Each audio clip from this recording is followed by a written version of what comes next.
Hi, Pip. Hi. Hello, Pip. Woo, they gotta love it. She's so sweet. Yeah, she is so Pip's sweet. got a good My life. God, she's so sweet. But she's just greedy, man. Oh, she's so greedy.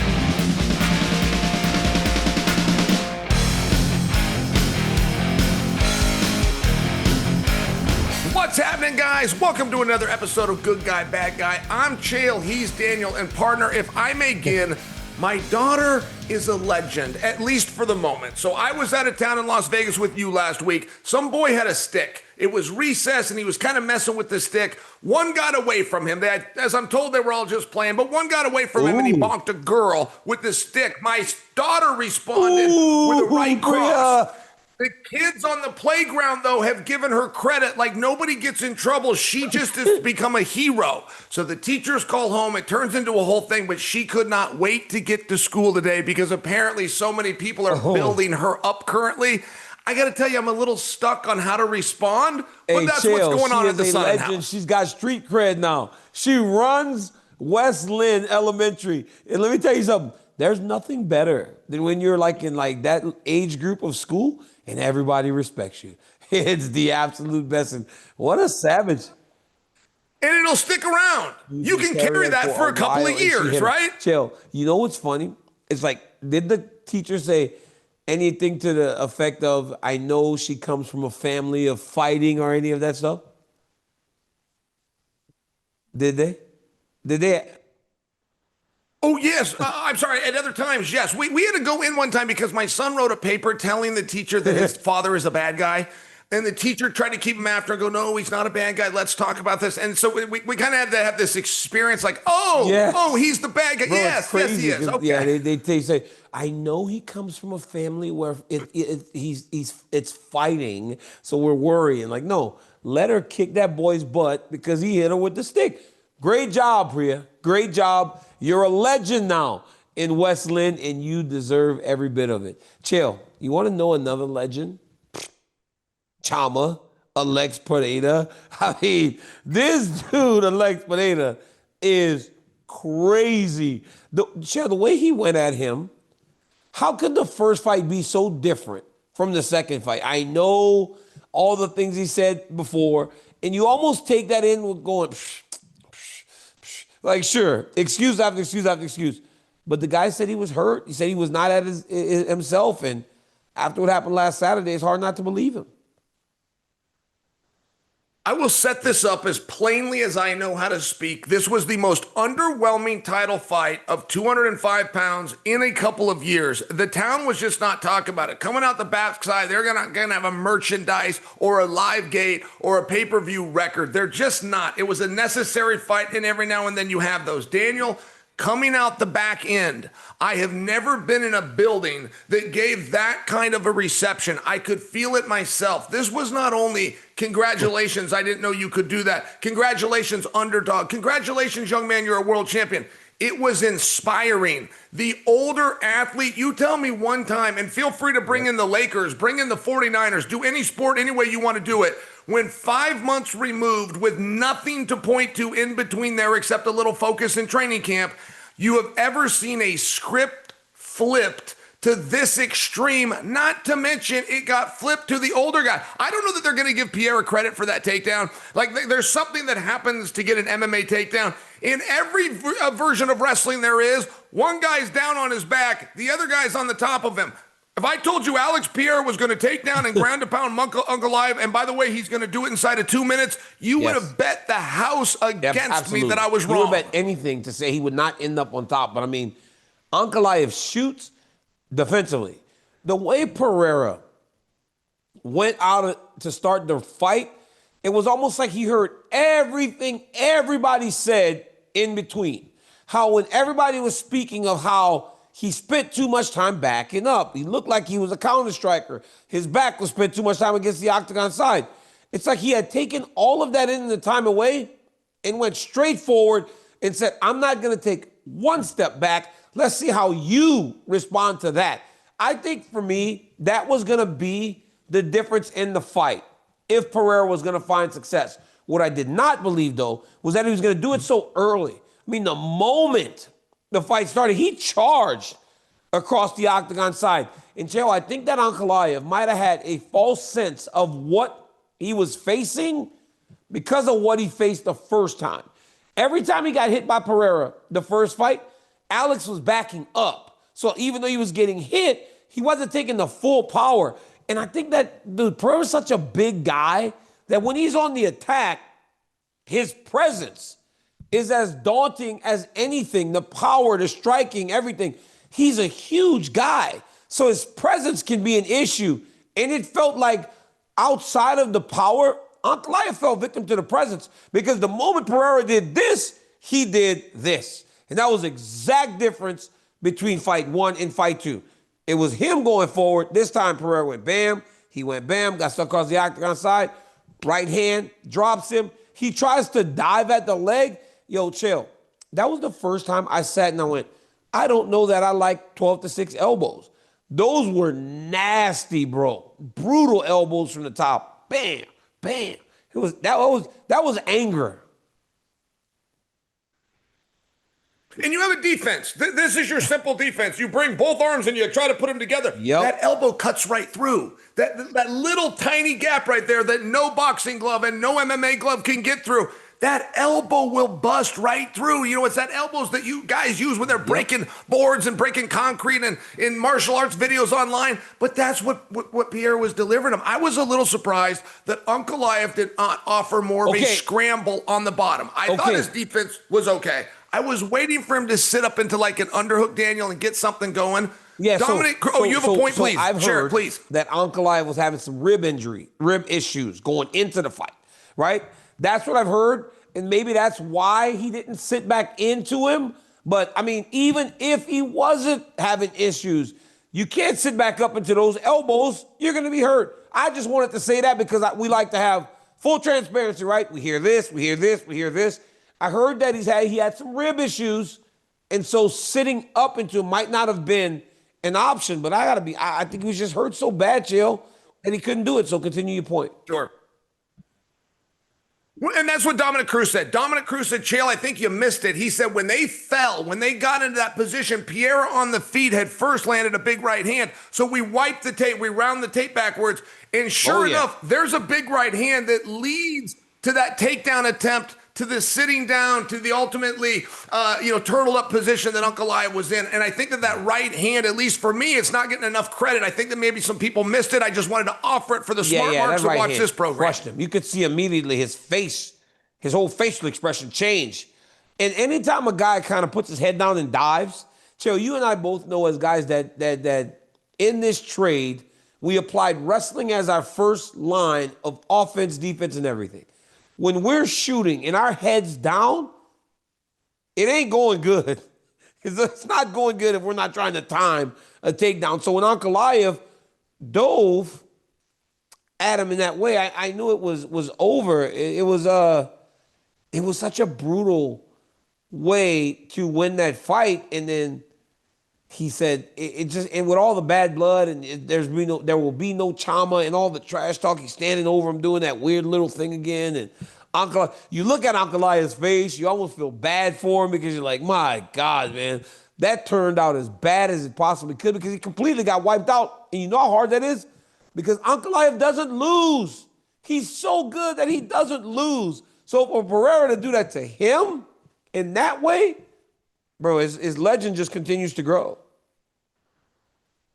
And there was the toughness being called into question when Ankalaev stayed there. And one thing Ankalaev doesn't lose, he doesn't get out toughed. He'll stay out there all night. He'll go through these training camps. He'll run up mountains without even eating for 2 days. I mean, the guy is dog tough, but he did get forced with a question, do I want to continue or not? He elected not to. Let me tell you how dominant this was just from a little bit different perspective. This was so dominant that in the history of sport, very clearly, whether we do it or not, but very clearly, we begin the conversation of trilogy match. They're one apiece. We got to go to number 3.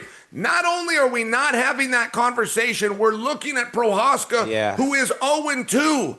We're not looking at a guy that got a win over Pereira. We're looking to a guy that's never beaten Pereira as the better of the two options. And I'm only speaking to that because what does Ankalaev have to do? What would he have to do? He's got to come back through and he's got to win a couple of more matches. Against who? All guys that he's already beat or all guys that Pereira's already beat? It's a colossally weird situation, which is where the idea of Jon Jones is such a sweet piece of parody that nobody saw coming. We will talk about that in a little bit. I don't want to get ahead of us, but Pereira has now won that belt twice, Chael. Immediate rematch.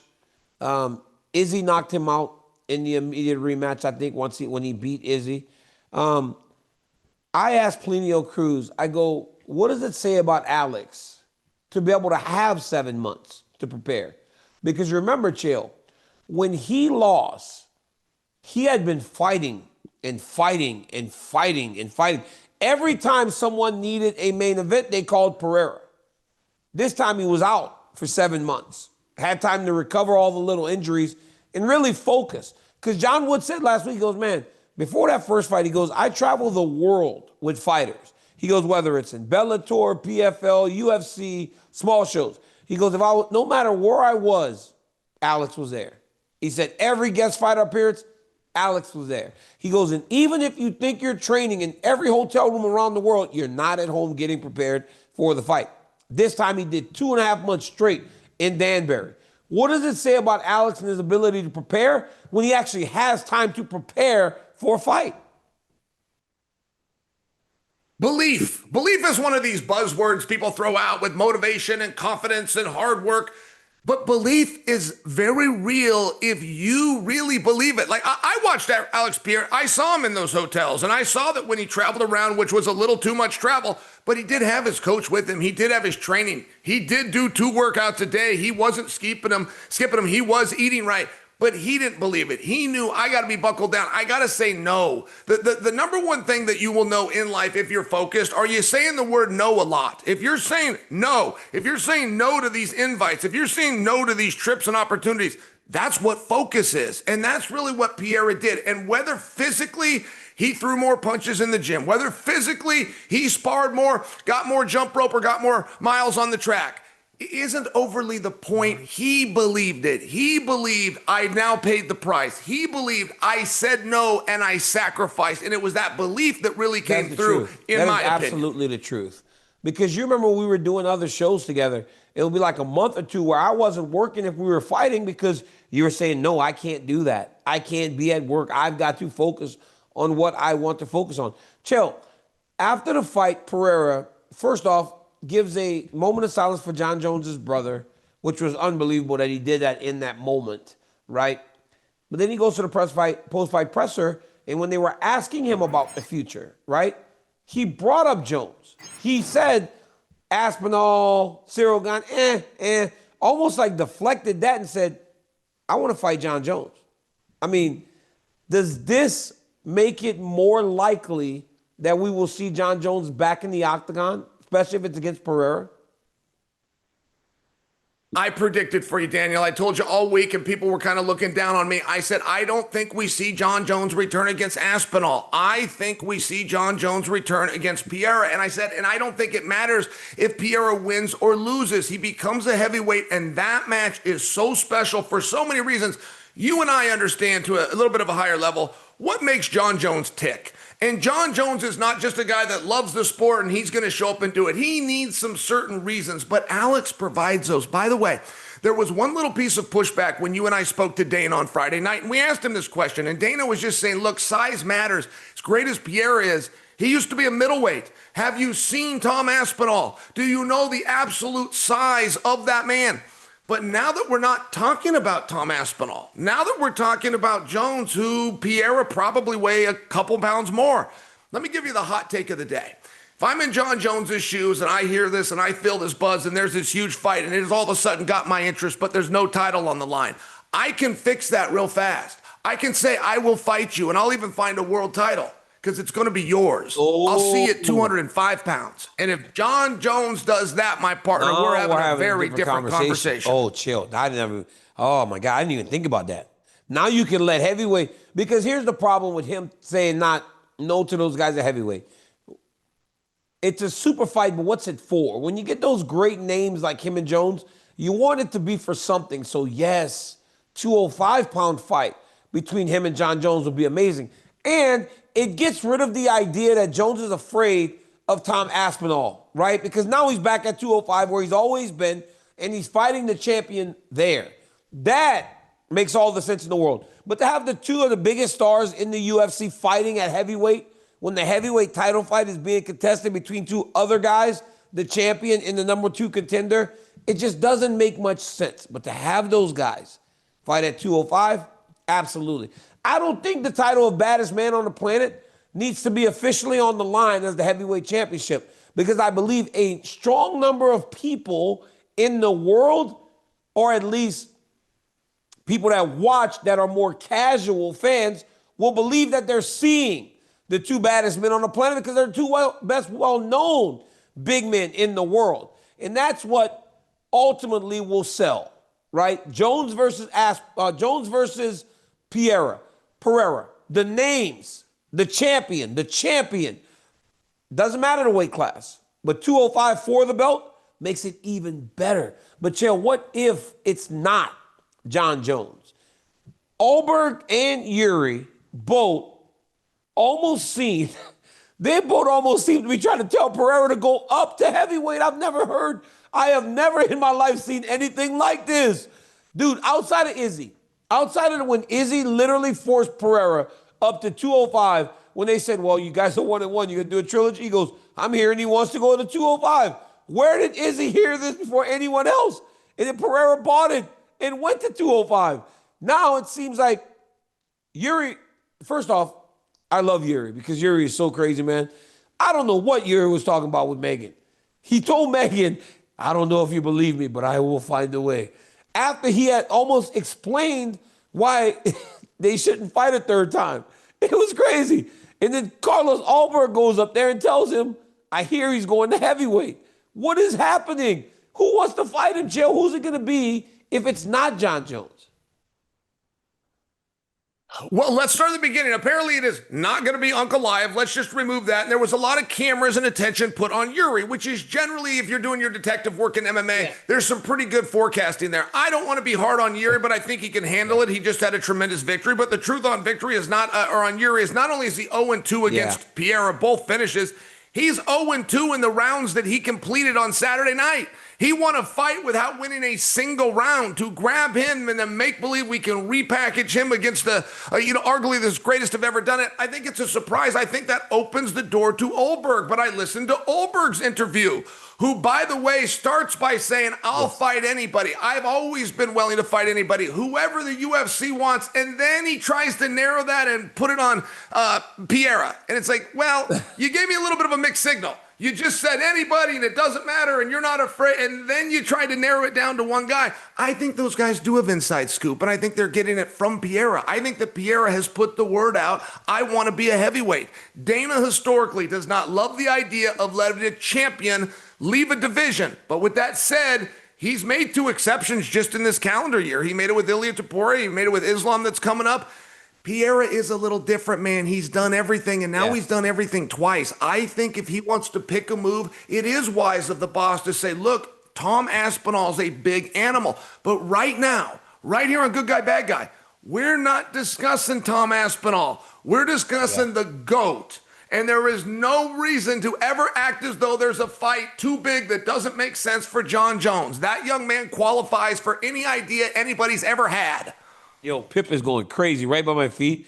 I have never seen a dog eat more stuff. Like, she is a dumpster, bro. She's eating like, I don't know what she's doing. Like, I don't know if she can find this stuff on the floor. She's like, no, is bro. it Like, food or product? Like, is she eating a sock? She had like is a she piece shoes? of paper. And then I just took like a piece of plastic. I'm like, where are you getting this plastic from, Pip? Like, she literally just walks the floor, bro. And she just kind of, hey, watch. Hold on. Pip is very cute, though. I'd have a hard time telling Pip Look at no. her. Oh, hello, Pip. Oh, hey, Pip. Hello, Pip. Woo, look at love it. She's so sweet. Yeah, she is so Pip's sweet. got a good My life. God, she's so sweet. But she's just greedy, man. Oh, she's so greedy. All right, back to what we were saying. Somebody's got to fight the champ. One of these guys are going to have to step up. And I truly believe that when Pereira won the belt back, it needs to be Ulberg. And look, Ulberg has a whole bunch of different skills. He's so athletic, he's so fast, and he's so gifted that he could get the job done. He could. And we've seen Pereira hurt before. Problem is, when you start putting him in there with more strikers, you wonder if the best strikers in the world couldn't get him in kickboxing, are they going to be able to get him in MMA, right? Like, and Ulberg's younger, he's faster, he's big and tall, he's got great power, so he has the ability to do it. It's just hard, man, for the world to probably believe that they're going to see a guy beat the champion, especially when it isn't Israel Adesanya, right? The one people felt were going to beat him was Izzy, because it just felt like Izzy had the skill set. They won't buy that a newer guy is going to be able to do it, but we'll see. I think it has to be Ulberg, though. And Daniel, one thing that we don't often discuss a lot, because it can turn people off, but as you go, yeah, well, what else are you going to do? Yeah. What better option do you have? Well, let me just answer that. Ulberg versus Prochazka. Nobody's pushing back on that idea. Ulberg versus Prochazka for the true #1 contendership. I mean, there's something that's very fascinating about that match. There's something that doesn't need a sell, where you would kind of go back and forth and wonder within your mind who's going to win. I think that is very likely as well. I think maybe we're looking at the two wrong guys for a world title. Maybe we found the two right guys, but let's bring them together and see what first. happens, right? Because I think Pereira broke his foot in that fight, so he might be gone for a while before he's able to defend his championship again. Hey, what about Pereira and I with those jokes we were doing on each other? That was so crazy. Hey, whenever he did it to me and then he goes, Chama, that's just dirty, man. He can't say Chama right now. That's nasty work, Pereira. That is nasty. But congratulations, champ, on winning the belt again. Hey, in the co-main event, the belt stays in Las Vegas. My boy, our American champion. Me and Merab got into this big argument last week about him being American. And he's now our American champion. I told him his American name is Merab Smith. Well, I said, you want to be American? Their name is Merab Smith. So Merab goes out there and fights Cory Sandhagen, who, by the way, Chael, fought a wonderful fight, was very well prepared, defended takedowns, or if he got taken down, got right back up, was confident, was in great shape. Merab still dominates. What is there left to say about Merab Dvalishvili? And let me start with Cory as well, because I have never had more praise for an athlete that lost every minute of every round and still looked really good doing it. Like, Cory had a way out in the round #2. They scored at 10-8. He had a way out if he wanted to stay there and just sit still a little bit more. When that door opened to flick it, he never took it. His wrestling, not as good as Merab's. His ability to get up off the bottom, I thought it was pretty impressive. Didn't use a lot of guard work, kind of used more of a collegiate stand-up, went to his knees, found his feet, got to the fence, turned around and faced him. I mean, Cory did everything right, which forced a better version of Merab. Like, you really do need to understand how well Sandhagen fight to be able to give Merab the correct compliment for winning all 5 rounds, one of them 10-8, my goodness, and he did it everywhere. Merab told us a week ago, and you and I, of course, dismissed him as, a fighter trying to throw you off his strategy, but he said, I'm going to outstrike Sandhagen. I promise you I'm going to outstrike Sandhagen. I know you think I'm just saying it, but I'm going to do it. He did it. And yes, his wrestling was on point, and yes, his mat returns and ground and pound was there. He outstruck Sandhagen, and they spent a good 8 or 9 minutes of that fight on their feet, punching and kicking, but it was Merab with the combinations. It was Merab cutting the angles. It was Merab with the punches and bunches. It was Merab with the more devastating punches while in the standing position. Takedowns. He scored 20 takedowns.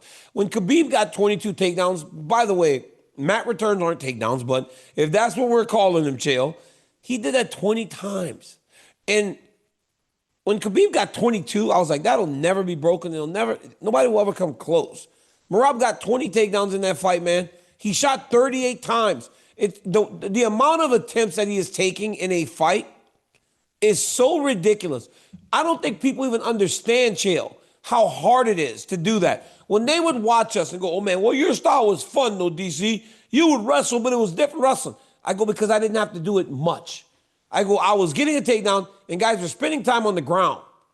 He's doing that when they're getting up, and he's constantly putting himself back in position to take these guys down. It is so exhausting. I kind of thought when I was talking to Corey last week, Corey said, he gets tired just like everybody else. He just does a better job of hiding it. I don't know that I believe that anymore after watching what I watch. I don't think he gets tired because Rogan said when he watches him, he watches the belly, right? You know, when you run or when you grapple or you wrestle, you're like heavy breathing and your stomach's like in and out and in and out. Merab's isn't doing that. And when I watched it in between rounds, I'm like, well, he's not tired.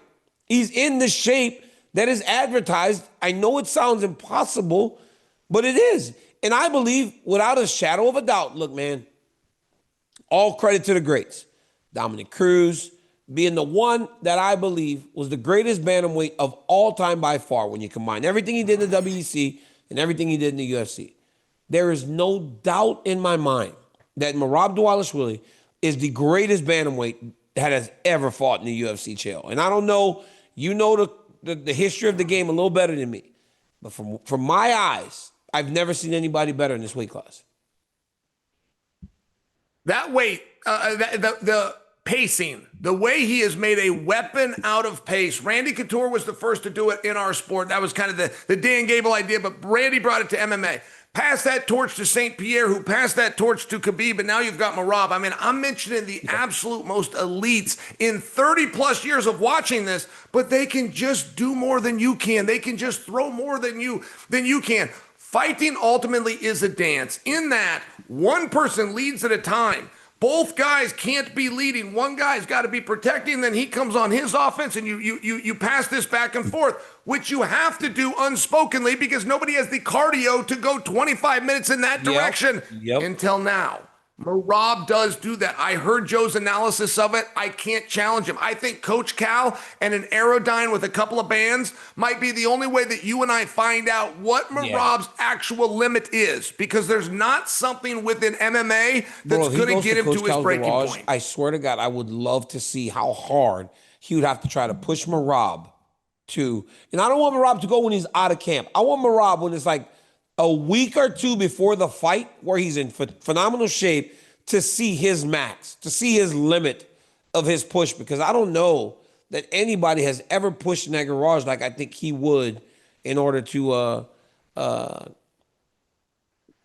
that limit is, Coach Cal will find it. Coach Cal will, whatever it is. But it's going to be some of the hardest work he's ever had to do in his life. Hey, Merab says that he wants to fight again in December. But before I get to that, Chael, what is it going to take to beat Merab? You got to knock him out, right? Like, if you're going to beat him, you have to put him to sleep, right? You got to flatline him, because winning a decision over him would seem exceedingly hard. I knew you were going to ask that. So I text with Sugar Sean earlier. I said, Sean, I want an ability to drop your name to Daniel, make it look like I did my research. Tell me what to do. He said, Chael, give me one rematch with anybody, then let me get a shot. And he goes, but let me answer your question without putting myself over. He said, I really think who we need to be looking at right now is a gentleman named Mario Batista. He said, now Mario currently is booked against Nurmagomedov, where he's an underdog. He said, but I think he's got the ability to beat Nurmagomedov. And if he does, we should give Batista the shot with Merab. I'm just repeating that. I know I didn't just give you a blockbuster big main event, but that's not quite where we're at. We're at an idea with Merab running through everybody, trying all sorts of different styles, challenges. It takes 4 or 5 guys to beat one of the greats. 4 or 5 guys have to fight, and their trainers, they got to sit down and take notes. And then one guy tries and gets a little closer, goes, there's some opportunity there. Oh, he even lost a round. And then when you finally get to that 5th, 6th, 7th guy that can go out and implement it, that's where we're at in this process of trying to crack the code that is Merab. Fool's at 14, which is crazy. He's only two short of Anderson. He's 2 short of Anderson. It's absolutely insane what he's done. And Chael, he doesn't want to stop. Like I said, he wants to fight in December and defend his title for a 4th time in a calendar year. Chael, we have seen guys fight before. We saw Kevin Holland fight 5 times in 1 year. Kevin Holland wasn't a champion, wasn't main eventing all these fight cards, but he almost won Fighter of the Year for his activity.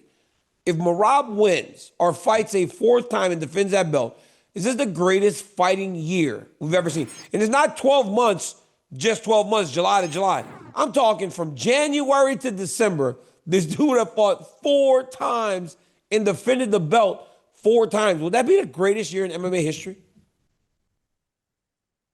There's the sport, right? But then there's the game, which involves the sport and the business. I love what Merab's doing, but to act as though he didn't just do it in a co-main event, I know that's not his fault. Look, if there's 2 titles, there's a policy, and we give it to the heavier guy. I understand all of those things, but Daniel, for really get that acclaim from the crowd, there's got to be that big match. And Merab is doing his part. He's largely had him. He's largely already been there within the Cejudos of the world. I understand this is critical, but the division does need to match him. It can't be just Sean O'Malley that builds interest. Mario Batista needs to do it. It wouldn't hurt your teammate Nurmagomedov to step up and start to do something that's interesting that can get these great fighters into the feature contest. I do think is co-main in January because Islam main evented the card. He was in the main event against O'Malley, co-main this time, and he would probably be the main event because when you look at December, I think the flyweights are one of the championship matches that aren't matched, and if we follow the rule, then the heavier weight would be the bantamweight champion, Merab Dvalishvili. And by the way, are we doing Kayla and Amanda? Is that still a thing? How come I'm not hearing buzz on that? Kayla and Amanda, I just don't know what date yet. Let me tell you how I know that. Dean Thomas, who I was talking to the other day, I go, so what's next, Dino? Because you're doing such a great job with Joe Pyfer. He goes, well, I've been working with Amanda. I was like, oh, Dino's working with Amanda Nunes right now. Because, you know, Dean used to be at American Top Team. Dean, his guy, Joe Pyfer, beat Abus Magomedov, who's an American Top Team guy. So, yeah, Dean's been working with Amanda Nunes. It's crazy. It's good. Good for Dean. It's a little scoop. You didn't quite answer my question, but I understand I put you on a spot. I understand that you have info you've been sworn to secrecy, but I get it. I just thought we were looking at that date of December. I'll take that off my mind. And if we are looking at Merab, and Merab's the one guy asking for it, yeah, and he's the guy that ought to get it. Right? Because the only one available right now is Petr Yan. Because Umar and Mario are fighting in Abu Dhabi. I think that, and honestly, I think like watching him fight Nurmagomedov, that's the most competitive matchup because Umar did go up 2-0. But for me, it's about either flatlining him, Chael, or you have to go a dead sprint for 15 minutes, try to go up 3-0. Because he does lose rounds, especially the first round, whenever the guy's fresh. And because Merab's not the most skilled guy, but Merab will wear you down and beat you. So he will lose rounds, especially early. But he'll always win the 4th and the 5th round. You got to get to 3 before he can start to get to you. Because if you go 1-1, 2-1, he going to get you by the end. His cardio's too good. Chael, October 6, 2018, UFC 229. The greatest night in MMA history, McGregor versus Nurmagomedov. Do you remember? Were you in the building? Chael, I bought tickets. Yes. I bought tickets. I spent 10 grand to go and buy tickets for me and my family. It was that hot a ticket, Chael. It was such a hot ticket that me, as the UFC heavyweight and light heavyweight champion, they said, DC, we have no tickets. I said, then I'll buy them. I have to support my guy. I bought front row tickets. And it was just when Conor walks out, when Khabib walks out, I almost have chills thinking about it, Chael. I still go back today and watch them just walk to the octagon. It was that big a deal.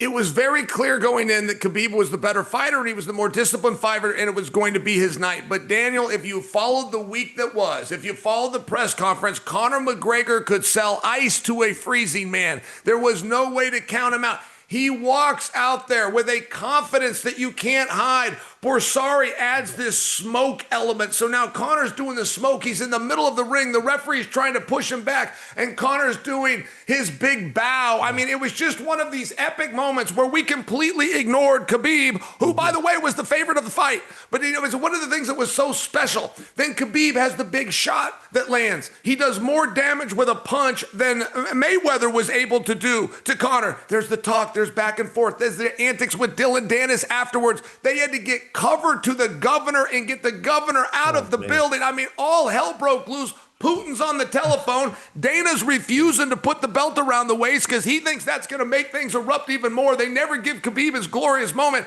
They usher him to the back, which in hindsight was the perfect way to handle that. You ask me, do I remember that night? Partner, I will never forget was perfect, man. that night. Let me tell you, as I'm watching Khabib walk, he turns the corner and he sees one of the ushers. And he looks at him and he fist bumps him and I go, oh, he's going to be okay. I was like, he feel like he was good. He was good. He wasn't nervous on the verge of the biggest moment of his life. I went to his locker room, Chael, and I gave him a hug, and the boys just felt ready. I was like, I know that this moment is bigger than anything we've all been a part of. We have won so many titles at AKA, but we've never been a part of anything like this. But we got the right guy out there, right? It was same when Kane fought Brock. It was like first one on Fox, big deal. Or no, it wasn't Fox, but we had the right guy. Right? We had the right guy.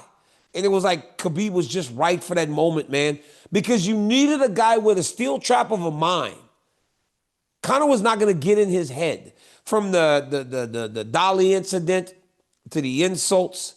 So many big moments that led to that. Conor coming off of the Mayweather rub back in the UFC. It was nuts, dude. And then, hey, the fight breaks out. Khabib is completely losing his mind about getting his belt. I explained to him, please, champ, please, just please. Bro, they took my family. They usher our families out of the front row to save them from all the trash that's getting thrown. Finally, Khabib calms down. Dana says, you know what? Take your money back. He goes, because I don't know that I would have been able to get this situation under control without you. He goes, you're not paying. Dude, it was just the most insane night ever. And then the emotion. Wait. What happened with the money? What's the money You're not paying story? for tickets. I don't know that I could have gotten this under control without you. He said, because you calmed them down. Okay. Bro, when we were walking right. back to the back, Irish people were just throwing water and liquor and everything over us, like covering Khabib to try to get him out of it. He was mad. He was just really, really mad because they disrespected his father and he went heel. By the way, Khabib turned heel in that moment. He became a global superstar on that night, dude. It was absolutely crazy. Unbelievable. Chael, that's another good episode of Good Guy, Bad Guy. My brother, go and tell your daughter that Uncle DC says I'll be sending flowers, chocolates, and a gift because she kicked that boy's butt and that she is the best. So for Chael Sonnen, I'm Daniel Cormier. Until next time, guys, peace.